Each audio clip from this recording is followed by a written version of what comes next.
Olá sambistas, sejam bem-vindos a mais um vídeo do nosso canal. Hoje nós vamos terminar nossa reflexão educativa com talvez um dos nomes mais polêmicos, mas também uma das principais referências da educação brasileira e por que não mundial. Nessa semana, na verdade neste final de semana, Paulo Freire, se estivesse vivo, estaria completando 100 anos. E hoje, para refletir e terminar também esse pensamento que a gente teve aqui com a educação, nós vamos falar do Dicílio da Leandro de Itaquera de 1999, quando levou não somente a história, mas também toda a reflexão e pensamento do educador brasileiro. Então venha conosco relembrar esse Dicílio.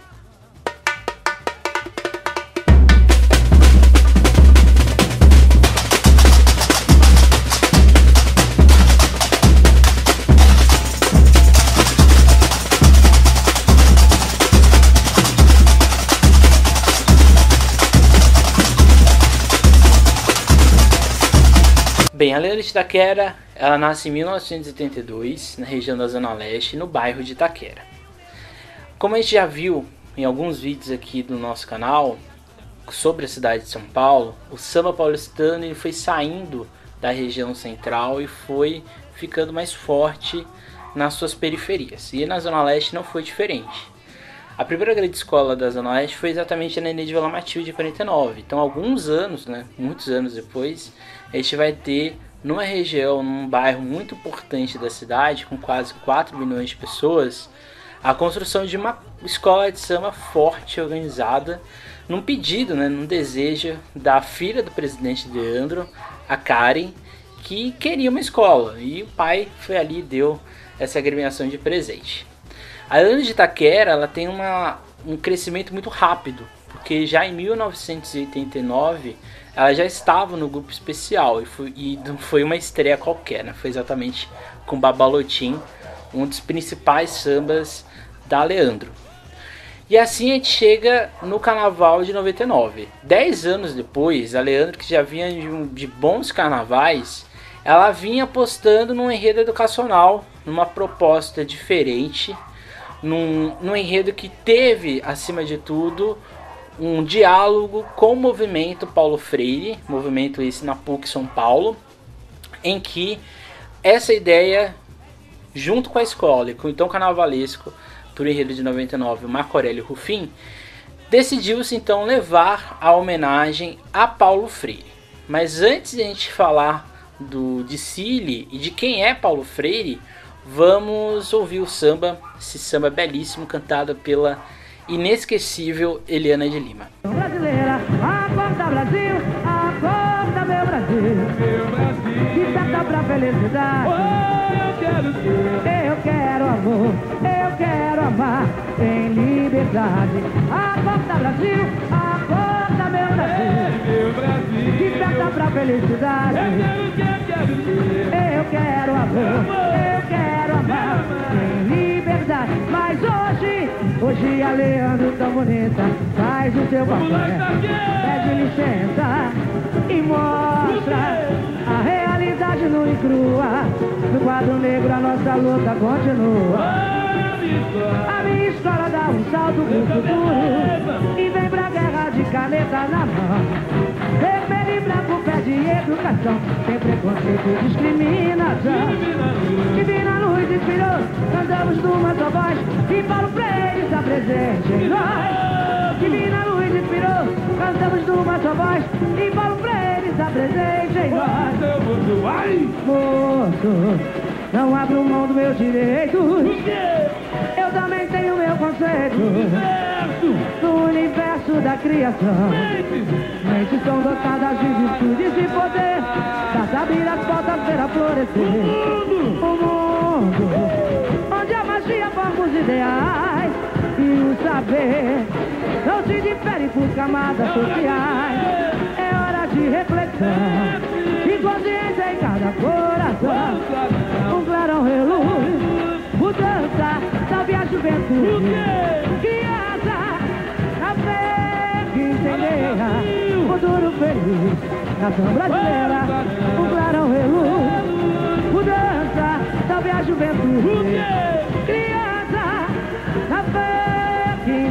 sonhar futuro feliz. Nação brasileira, acorda Brasil, acorda meu Brasil. Desperta pra felicidade. Eu quero amor, eu quero amar em liberdade. Bem, o Samba da Leandro, ele tem alguns trechos que eu acho que são bastante importantes e a gente também entender um pouco mais de quem estamos falando, do nosso homenageado, que é o Paulo Freire.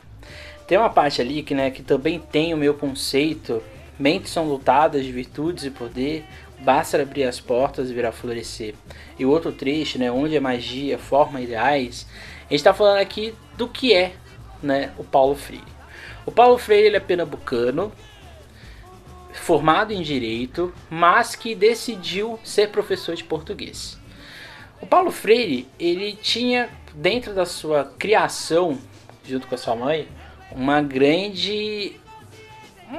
A base era exatamente o aprendizado, mas não um aprendizado daquela forma bem pesada, naquela forma da decoração, ou naquela forma dos grandes liceus, ou também nas formas dos testes que eram muito comuns no Brasil ali nos anos 30, 40 e 50.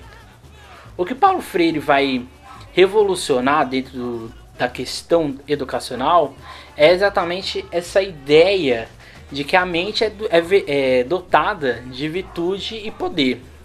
O poder, o empoderar-se pela educação ou pelo conhecimento, é a base da pedagogia freiriana. Então, acima de tudo, antes de tudo talvez, o Paulo Freire não tinha exatamente um interesse partidário ou um interesse ideológico dentro da sua construção teórica. Quem vai construir isso é exatamente a elite conservadora brasileira, principalmente nos últimos anos. Paulo Freire está mais perto de uma teologia da libertação do que necessariamente com uma ideologia da doutrinação, como alguns movimentos conservadores brasileiros colocam. A base da pedagogia do Paulo Freire está exatamente em tentar explicar uma alfabetização a partir de objetos do cotidiano da pessoa que está sendo alfabetizada.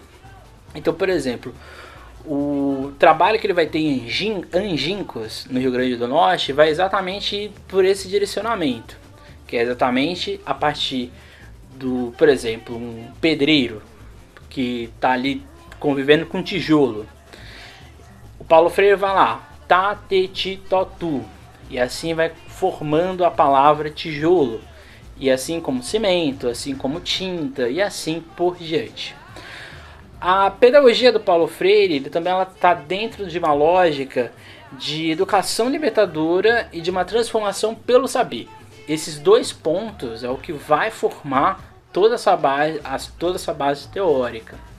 Porém, o Paulo Freire, quando ele vai ser convidado para organizar o plano de alfabetização nacional lá com o governo do João Goulart em 1964, vai vir um golpe militar, vai vir a ditadura e ele vai ter que passar por exílios e tudo mais. Só que quando ele sai do Brasil, forçado, ele vai para o Chile, para a Bolívia, ele vai ser convidado, por exemplo, para ser professor da Universidade de Harvard, ele já vai ser convidado para ser um dos pilares do projeto educacional da Suíça, e assim como Suécia, Finlândia, ou seja, esses países que todo mundo tem grande apreço, tem ali por trás toda uma base freiriana. E tudo isso aqui que eu estou falando, que o Samba está falando, também está dentro da lógica da pedagogia do oprimido, que é esse trecho, onde a magia forma ideais. O Paulo Freire acreditava que a ideia do pensamento, do poder do saber, era o grande centro, o grande epicentro dessa pedagogia do oprimido. O oprimido que, a partir do saber, a partir da educação, ele se liberta e ele começa uma nova perspectiva. Tudo isso que eu disse está dentro do desfile, que a gente vai ver agora com mais detalhe.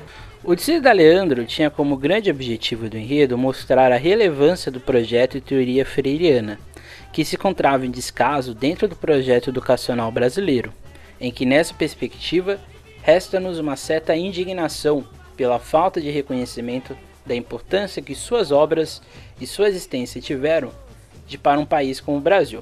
Na abertura, a escola faz um pedido de alerta educacional, em um Acorda Brasil, trazendo na comissão de frente os formandos, que por mais que atinjam seus conhecimentos, poucos conseguem chegar a essa condição, e no abre alas a liberdade que se desdobra em 2 pontos, o do ato de estudar e de um Brasil que deve estar em alerta para sair das amarras de uma prisão simbólica. No segundo setor da escola, Aleandro indica aspectos que dificultam esse grito de alerta. Temos nesse processo político mascarado, que desvia a verba da educação, o fim do sonho que vem da desigualdade ou vulnerabilidade, as drogas e o tráfico especificamente, e os mensageiros da esperança, família, diretoria e professores. Porém, no segundo carro, vemos que essa luta é um terror a longo prazo e que novas técnicas deveriam surgir. A partir do terceiro setor, a escola aborda, de fato, Paulo Freire. Temos a menção ao primeiro contato de alfabetização de Freire, quando ao pé de uma mangueira, ao lado de sua mãe, codificou o mundo ao que tinha em sua volta. Temos ainda o método Paulo Freire, fazendo alusão aos tijolos e à cidade de Angincos. Nesse setor é retratado seu exílio no Chile, Bolívia e Suíça, os convites para lecionar em Harvard, na Suécia, que se desdobra na alegoria Andanças pelo Mundo, em alusão a esse momento de reclusão. Mas no quarto setor, a escola volta a alertar acerca da ausência de justiça para o desenvolvimento de uma escola libertadora e a fome, onde a merenda em muitos casos é a única refeição de vários estudantes, retratado no quadripé escola ou restaurante. Aleandro em seguida aborda que essa reflexão propicia uma escola que transforma por meio de um ensino lúdico, em que brincar é um meio de aprendizado e sociabilidade, retratado no carro Aprendizado Lúdico. No fim do desfile, Aleandro chega ao ensino superior e técnico, propiciando a possibilidade de uma qualificação e, por consequência, uma nova profissão, elucidado na alegoria Castelo do Conhecimento. E por fim, nas lutas cotidianas dos educadores, dos operários ou trabalhadores por uma melhor qualidade educacional, e aqui a alusão ao EJA, aos formandos e às baianas vindas de arco-íris, em que no final, o pote de ouro é o aprendizado, que integram a última alegoria, Barca da Sabedoria. Mas como a justificativa do desfile coloca, hoje Aleandro de Itaquera, Escola do Povo, vem falar dessa folia e dessa história, trazendo Paulo Freire para integrar a proposta de um carnaval popular, que quer mostrar a vida da escola e a liberdade de uma comunidade que sabe fazer sua própria história. Bem, ao final do desfile, na apuração, a Leandro vai ficar na 4ª colocação ou na 5ª colocação, dependendo ali dos pontos de vistas. É um dos melhores desfiles da escola desde quando ela subiu no grupo especial. Mas o fato é que, olhando o desfile, a gente tem a dimensão da grandeza do Paulo Freire. O Paulo Freire é o terceiro teórico mais citado dentro da área de humanas. E se a gente for pegar no campo da educação, ele é o segundo educador no mundo mais citado em trabalhos acadêmicos e escolares. O Paulo Freire ele possui 41 títulos de doutor honoris causa, que é exatamente um título que é o máximo que uma universidade pode dar para uma pessoa, que é exatamente pela obra que ela tem. O Paulo Freire ele é uma referência, por exemplo, na Suécia. Ele tem inclusive estátua lá. Mas também ele está dentro, né, os estudos dele é a base de boa parte da educação na Suécia, na Finlândia, na Suíça, na Alemanha, inclusive nos Estados Unidos. Não estou falando aqui em todo o país, mas tem uma boa influência ali, né, muito lido, muito pesquisado. Além disso, o Paulo Freire vai ganhar o prêmio da Unesco pela Paz e Educação em 1986 e ele é, querendo ou não, querendo a elite conservadora brasileira ou não, ele é o patrono da educação brasileira, que estaria completando nesse próximo 19 de setembro 100 anos.